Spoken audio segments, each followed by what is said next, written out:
Hello, and today we're going to be talking about the importance of strength and endurance, kind of just like the benefits of resistance training for individuals throughout life, and kind of just the basic concepts and information behind a few terms. So, what is muscular fitness? The basic definition of muscular fitness is an individual's ability to perform daily activities without experiencing fatigue or injuries. Basically, like when you're on the job or when you're just doing basic stuff during your everyday life, just being able to complete those things effectively and healthily. Um, so, to get deeper into the terms, muscular fitness has two components, and that is your muscular strength and your muscular endurance. So, your muscular strength is the ability of a group of muscles to contract with maximal force, and muscular endurance is the ability of a muscle to contract repeatedly over a long period of time. So, these two things can be used for specific workouts, specific sports, um, or a combination of the two.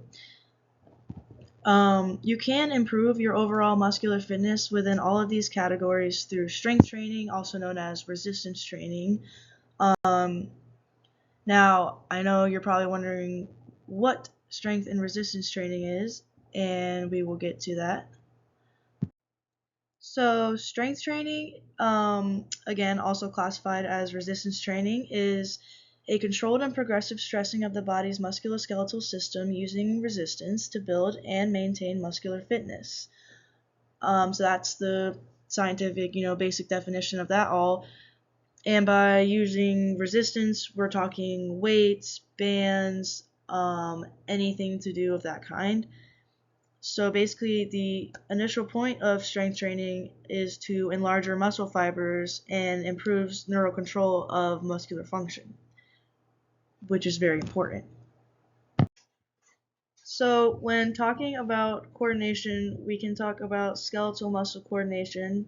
So every skeletal muscle is connected by a sheet of connective tissue that draws together at the end of the muscle. These are called tendons. So muscular contractions allow for skeletal movement since they are connected to the bones throughout the tendons.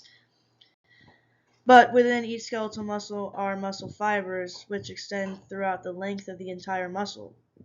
These filaments are made up of actin and myosin, which are two kinds of protein inside the body. Did you know that one muscle can contain more than 100,000 sarcomeres? What is a sarcomere? This is the smallest area in a muscle fiber where everything required for muscular contraction exists. It exists within the skeletal and the cardiac muscular systems, and they both contain thin actin and thick myosin protein filaments.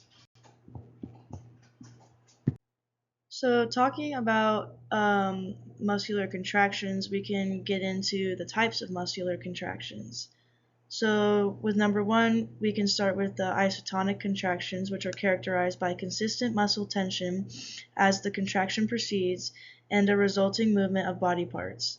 An example for this could be a bicep curl or any kind of movement like that, barbell curl, hammer curls, etc. The second contraction to talk about is isometric contractions, which are characterized by consistent muscle length throughout the contraction with no visible movement of body parts. An example of this can be a static hold with a dumbbell, exercises like that. And a third contraction we can go over is the isokinetic contractions, which are characterized by a consistent muscle contraction speed within a moving body part. These require a piece of equipment that holds the speed of movement in a constant as another muscle contracts with various forces. So this can be shown through like using machines or bands or things like that. And then two other types of muscular contractions that play off of these three are the concentric and eccentric contractions. A concentric contraction occurs when force develops in the muscle as the muscle is shortening. Again, that is seen as a bicep curl or anything like that. And then an eccentric contraction is the force remains in the muscle while the muscle is lengthening. So this can be shown through like lowering the bicep curl back down, lowering something back down to the muscle's original state. There are two types of muscle fibers. The first muscle fiber is slow twitch muscle fibers, type 1. These types of muscular fibers are oxygen dependent and contracts over long periods of time. The energy for contraction stems from the breakdown of fat in blood. The efficient fat breakdown requires glucose to be low and oxygen. Now, type 2 muscle fibers are the fast twitch muscle fibers. These muscle fibers contract with greater speed and force but also fatigue faster. The energy comes from creatine phosphate and glycogen in the muscles, glycogen stores in the liver, and glucose in the blood. Both fibers exist in the skeletal muscular system, but some muscles contain more slow twitch fibers, whereas some contain more fast twitch fibers. Now, different athletes have different muscle fiber compositions that cater to their sports. For example, powerlifters contain more fast twitch fibers which allow for more use of strength over short periods of time, whereas a marathon runner have high levels of slow twitch fibers which gives them great muscular endurance. These are both specific to their sports.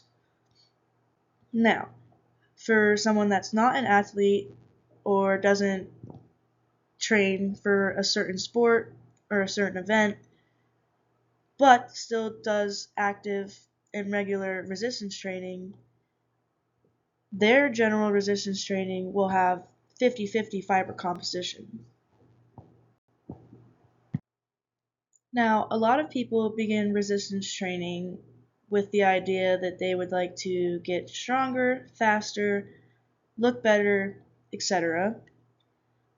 But a lot of people don't know the sheer vast selection of benefits to resistance training.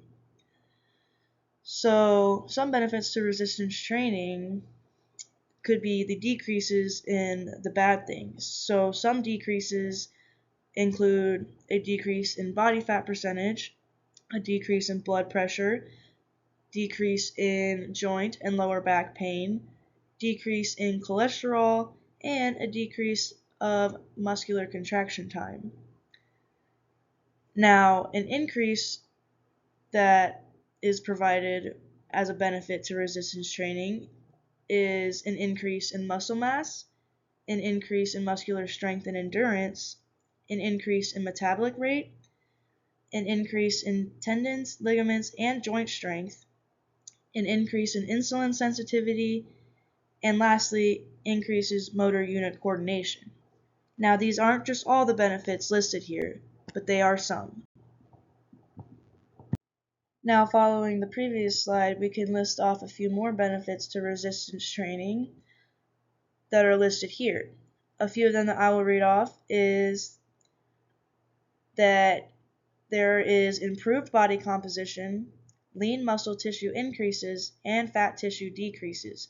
This results in higher lean to fat ratios. Now, a higher lean to fat ratio reduces risk of heart attacks, death from cardiovascular diseases, and diabetes.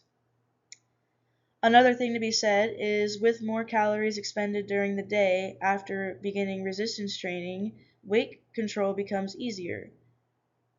Now, it is said that resistance training should be combined with aerobic exercise for overall weight loss, but if you're just starting out with the resistance training and you're consistent, it will still make weight loss, weight control, and weight gain easier and more attainable.